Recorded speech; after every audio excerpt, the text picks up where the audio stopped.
बहुत प्यारा सा मज़ेदार पति पत्नी का गीत है, प्लीज़ ज़रूर सुनिएगा, अच्छा लगेगा। राह चलेला पे टोकेला सुनार सैया जी, काहे काहे नथिया ले अवनी उधार सैया जी, काहे नथिया ले अवनी उधार सैया जी।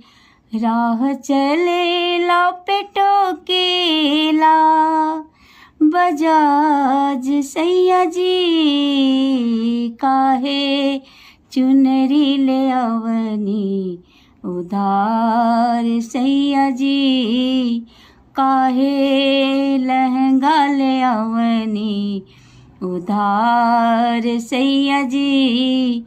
राह चलेला पे टोकेला चूड़ीहार सैया जी, काहे काहे कंगना ले अवनी उधार सैया जी, काहे चूड़िया ले अवनी उधार सैया जी।